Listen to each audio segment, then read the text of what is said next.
Thank you to all three panelists. We ran a little bit over time, but I think there was some awfully good information in these three presentations, and it was worth it to get all that information out there. Please send your questions in using the Q&A section on your screen. We will get to as many of them as we can.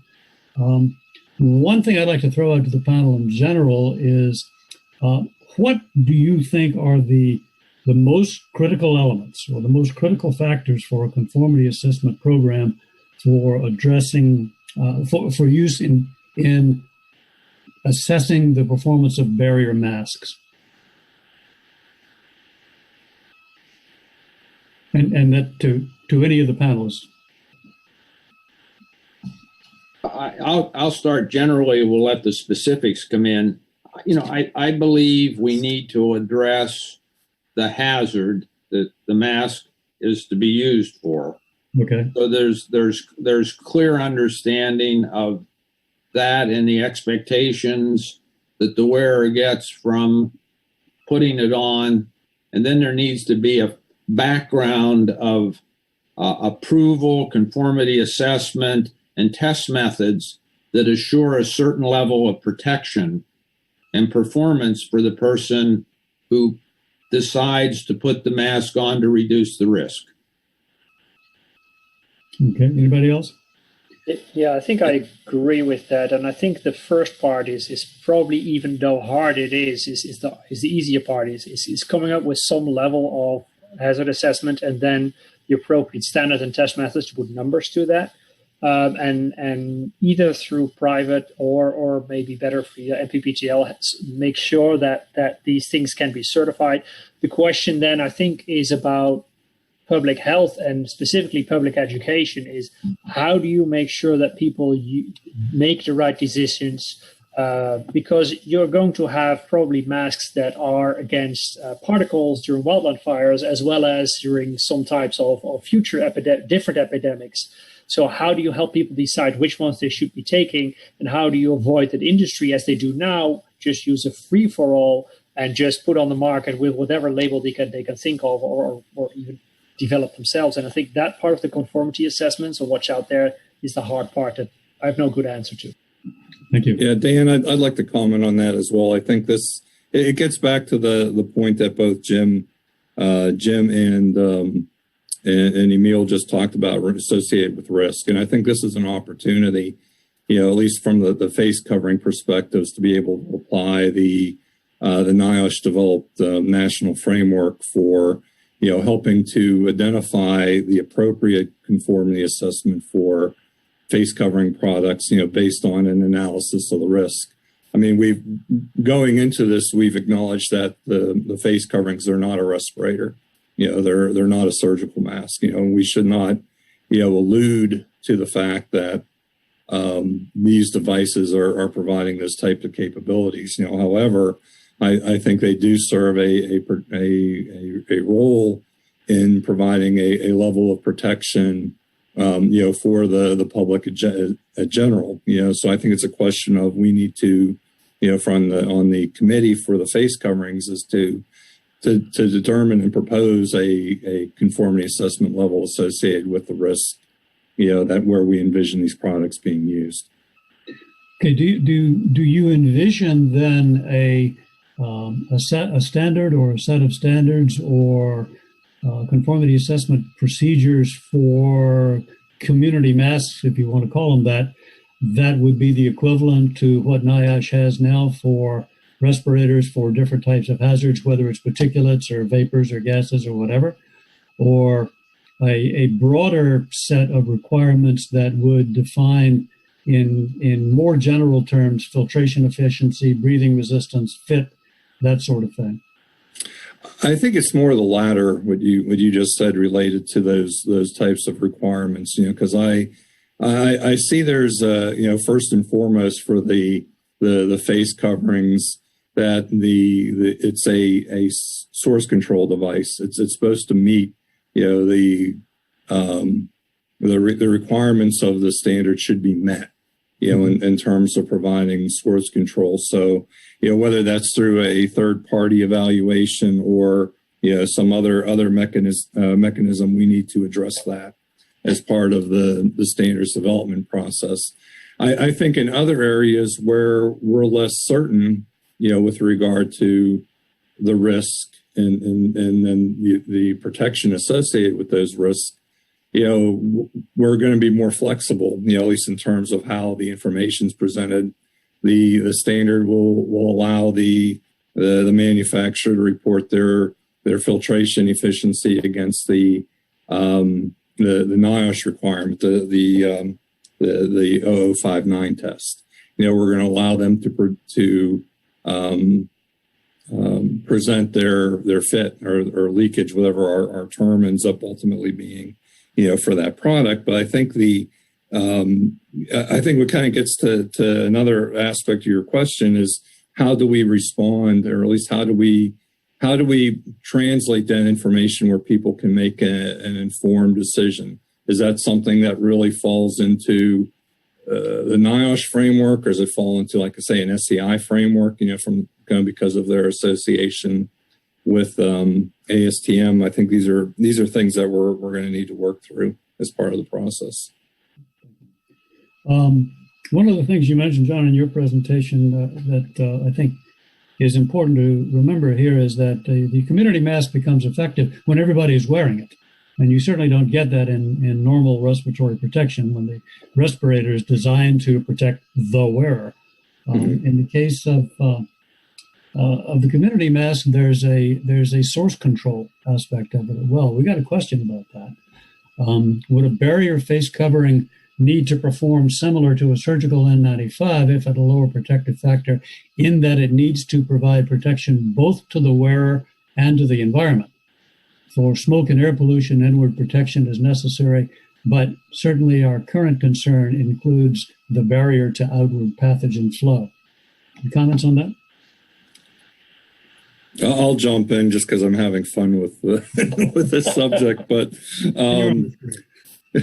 I think though, and I hate to be long-winded, but I do have to tell a story. I was in New York City this past weekend, and this was a huge, in my perspective, my observation, I think this was a huge win for the nation in showing the effectiveness of the use of cloth face coverings. I would say, in the streets of Manhattan, there was a 98% compliance with wearing some sort of face covering, whether it was a surgical mask or an N95, a gaiter, variety of products. But, and I think, the community bought into that just because of what they had to deal with, with regard to, how to beat back the pandemic. So I think from that perspective, the evidence is there that face coverings work. And then I think going back to the standard requirements, we're looking at using the same requirement that's used for the surgical mask and the face covering, standard. It's a tried, and it's an existing consensus, national consensus standard. I think, obviously, can it be improved? Sure, it can be improved, but, it goes back to, using the existing methods to be able to provide, the source control element to do what the device is intended to do.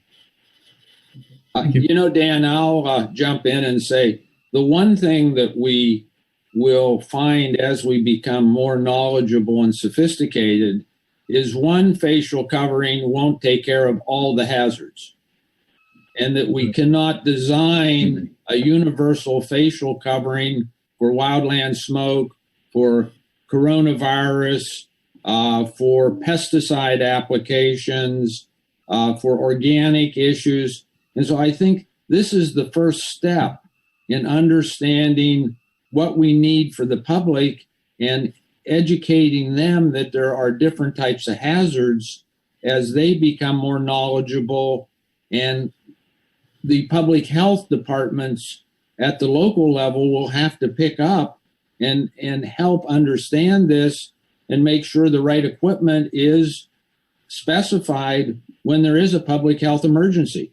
So it will be interesting to watch, but I think we want to not fall in the trap that this current barrier mask is going to take care of everything. Right. May I add to that? I think John brought up something, or somebody else did, on source control. And I think there was a question in the Q&A about different airspeeds.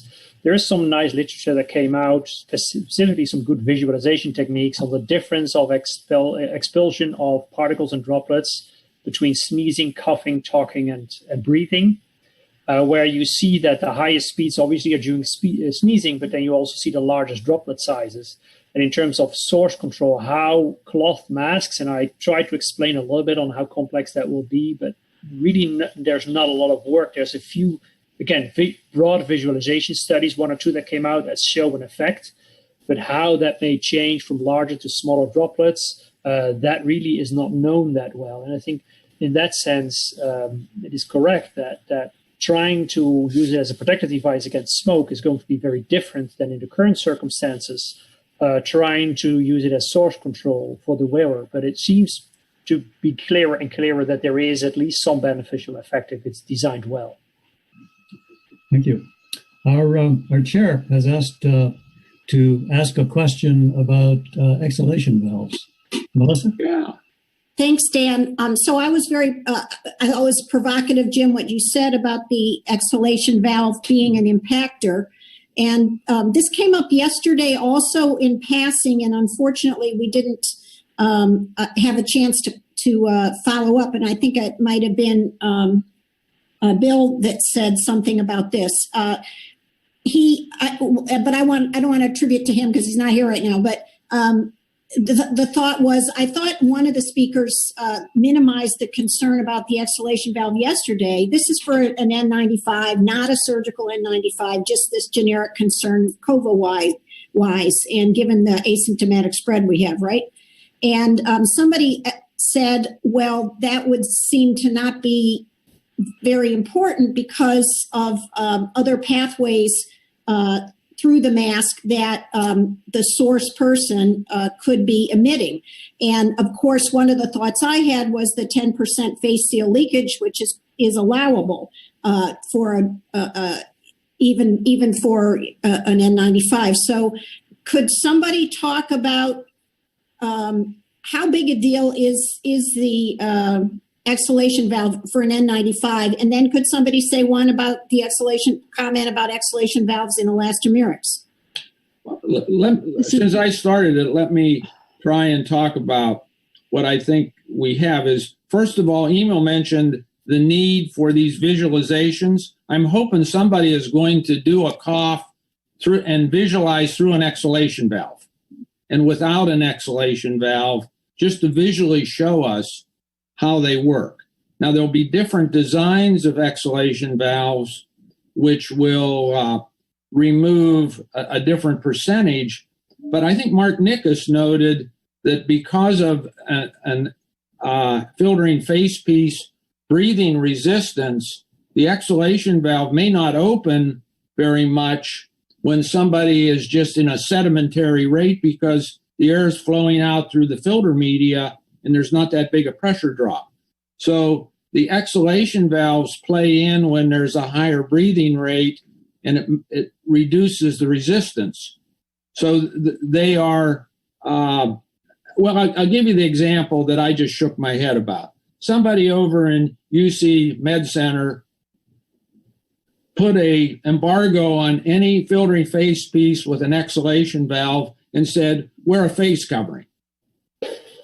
Now, obviously, whoever that doc was didn't get any aerosol physics or under anything about respiratory protection because they said, don't wear the N95 because it has an exhalation valve and you can use just a barrier mask or a surgeon's mask. And I'm thinking, he doesn't get it. So we need to communicate better on that.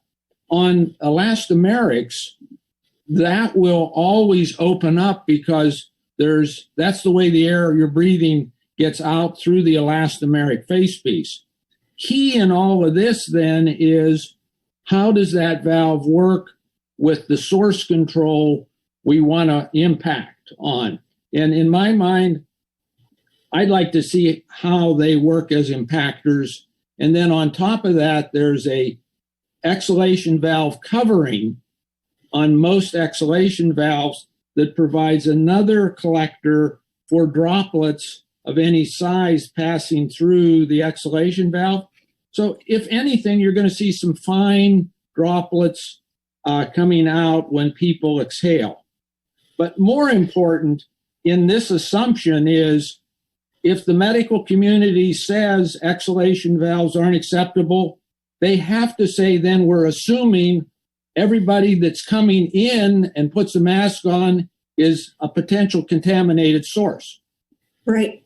So all of those controls at the front door need to be applied the same way they're applying them to respirators. And I'm sure they're not. Yeah, I wanted to add to Jim's comment about this. This is something that we have, going back to the point about doing some research behind this, we are actively looking at, trying to help quantify the amount of things that may be coming out through the exhalation valve, and I think the perspective is when you look at this, any respirator, any respirator that even has an exhalation valve, it's a source control device, plain and simple. I think, when in terms of looking at quantifying this, I think hopefully there's some data to show, that it's just not a combination of things, coming out of the valve, but it's also the face seal leakage and things of that nature, and I think having an exhalation valve, and this is just my opinion, it's, people get a concept that it's like you have a hose blowing air, into the zone, and that's not the case, and Jim I think articulated, some of the technical basis, behind that. So, but that is something that, we are looking at, but, in terms of, the device, not, a mask with an exhalation valve not being a source control device, that's, something I don't think is accurate. I think Maryann wanted to add to that, but I may have stolen some of her thunder.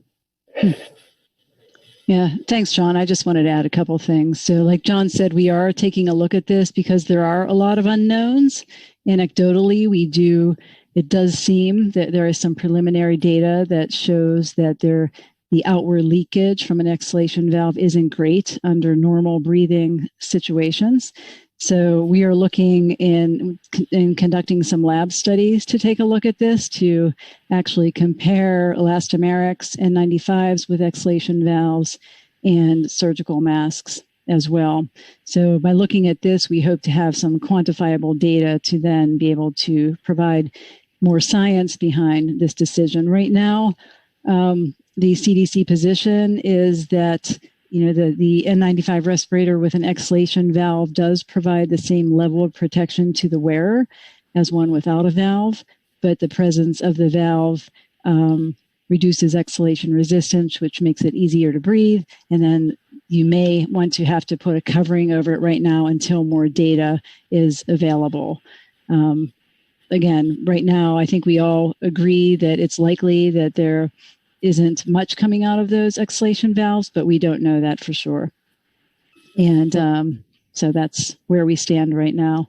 And we're also looking at working with manufacturers to develop some devices that will cover that exhalation valve and either filter it or serve as a covering over it so you don't have that issue.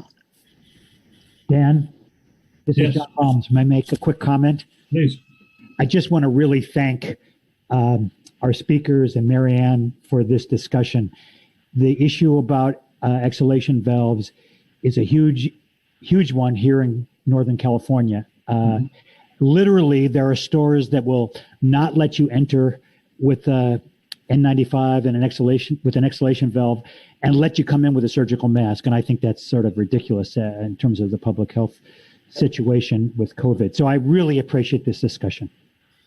Yeah, and if I may add specifically for the general purpose masks, I think that is really the good point. Is such a mask with the exhalation valve is at this point it's likely that it works much better than a lot of the face covering and gaiters and single layer cloth masks that we see. And I think there was a comment also on the mask, which I commented on with the transparent visual for people want to be able to communicate. What that will do is drive the airflow around it. So you need to assess those in a very different way. We see all kind of cloth masks with pocket inserts for filters. So you say, okay, now I have filtration media in the center, but then because of increased air resistance, the air will go around. So all these things pretty much drive towards that point that it's so important to have some sort of fit test in the HCM method as John is coordinating, not doing by himself. But it's really important to not just have people look at an exhalation valve or just look at fabric filtration, but really look at that mask and try to get guidelines to get those certified. Thank you, Emil. Thank you to all of our speakers. I hate to do this, but I'm going to have to pull out the hook on this session. We've gone a little bit over time. The next session, which begins at 1:30, will discuss research and communications gaps and opportunities. I think that some of the questions that we had may be answered in terms of how do we communicate. Once again, thank you to our speakers. We're going to take a break now. Please be back at 1:30.